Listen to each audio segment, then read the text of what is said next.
তুমি কি কখনো ভেবেছো ইউটিউব আসলে কিভাবে ঠিক করে কোন ভিডিও ভাইরাল হবে আর কোনটা হবে না? কিভাবে কিছু ভিডিও মিলিয়ন ভিউ পায় আর কিছু ভিডিও হারিয়ে যায় ইউটিউবের গভীর অন্ধকারে?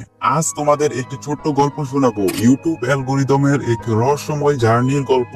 কল্পনা করো ইউটিউবের একটা অদৃশ্য দুনিয়া আছে যেখানে প্রতিনিয়ত কোটি কোটি ভিডিও জমা হচ্ছে। সেখানে আছে এক অদৃশ্য রোবট যে সব ভিডিওকে রিসার্চ করে আর ঠিক করে কোন ভিডিওকে সে লাখো মানুষের সামনে পৌঁছে দেবে আর কোন ভিডিওটা হারিয়ে যাবে। তবে এই রোবটটা এতটাও বোকা না, সে কেবল video title, thumbnail, description, watch time, click through rate, audience retention ইত্যাদি দেখে না, বরং সে বোঝার চেষ্টা করে দর্শকরা আসলে কি চায়। তুমি যখন নতুন ভিডিও আপলোড করো তখন ইউটিউব প্রথমে সেটাকে কয়েকজন নতুন দর্শকের কাছে দেখায় এবং দেখে তারা কেমন প্রতিক্রিয়া দিচ্ছে, কত পার্সেন্ট মানুষ সেই ভিডিওতে ক্লিক করেছে অর্থাৎ চিটিআর, ভিডিও কতক্ষণ দেখছে, watch time and audience retention, কতজন মানুষ লাইক কমেন্ট করেছে। যদি ভিডিওর প্রথমেই ভালো পারফরমেন্স করে তাহলে ইউটিউব অ্যালগরিদম ভাবে এই ভিডিওতে দেখার মতো কিছু আছে, আর তখনই শুরু হয় তার পরবর্তী ধাপের যাত্রা, অর্থাৎ ভিডিওকে প্রমোট করার যাত্রা। প্রথম 24 ঘন্টা হলো ভিডিওর লাইফ লাইন। এই সময়ে যদি ভিডিও ভালো পারফরমেন্স করে তাহলে ইউটিউব সেটাকে আরো বেশি মানুষের কাছে দেখায়। আর যদি ভিডিওর ক্লিক থ্রু রেট অর্থাৎ সিটিআর কম হয়, মানে মানুষ ভিডিওর থাম্বনেল দেখে ক্লিকই না করে, সেই ভিডিওটা সেখানেই ডেট হয়ে যাবে। ইউটিউবের অ্যালগরিদম ভাববে এই ভিডিওতে তেমন কিছুই নেই যা দর্শকদের আকর্ষণ করতে পারে, আর আস্তে আস্তে সেই ভিডিওর ভিউজ আসা বন্ধ হয়ে যাবে। ইউটিউব মূলত 4টা প্রধান উপায়ে তোমার ভিডিওকে দর্শকের সামনে নিয়ে আসে। যখন ইউটিউব মনে করে তোমার ভিডিও কারো পছন্দ হতে পারে তখন সেটা হোম পেজে দেখায়। হোম পেজ কি এটা তো তোমরা নিশ্চয়ই জানো।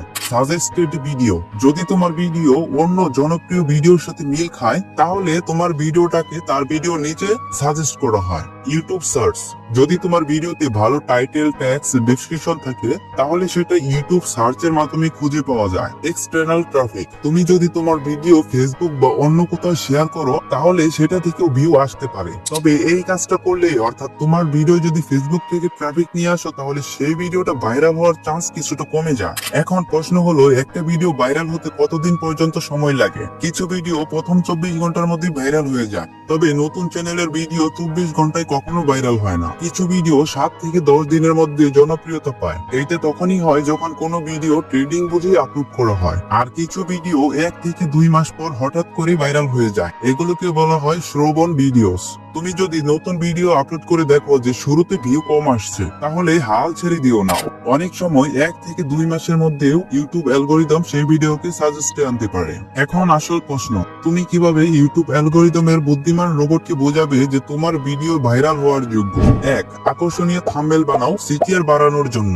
2. ভিডিওর প্রথম 10 সেকেন্ডে ইন্টারেস্টিং হুক তৈরি করো যাতে করে অডিয়েন্স রিটেনশন বেশি থাকে। 3. ভিডিওর এঙ্গেজমেন্ট বাড়ানোর জন্য দর্শকদের আগ্রহী করো। তো সর্বশেষ একটা গোপন কথা তোমাদের বলেই দেই, ইউটিউব আসলে একটা জিনিসই চায়, সেটা হচ্ছে দর্শক যেন বেশি সময় ধরে ইউটিউবে থাকে, বেশি বেশি ইউটিউবে সময় কাটায়। তুমি যদি এমন কন্টেন্ট বানাও যা মানুষ দেখে এবং আরো দেখার জন্য আগ্রহী হয় তাহলে ইউটিউব নিজেই তোমার ভিডিওকে রিকমেন্ড করবে। Create good content and YouTube will reward you. এই ভিডিও যদি তোমাদের ইউটিউব অ্যালগরিদমের অজানা রহস্য বুঝতে সাহায্য করে তাহলে একটা লাইক করে দিও, আর সাবস্ক্রাইব করতে তোমাদের জোর করব না, যদি মনে চাই তাহলে সাবস্ক্রাইব করে দিও।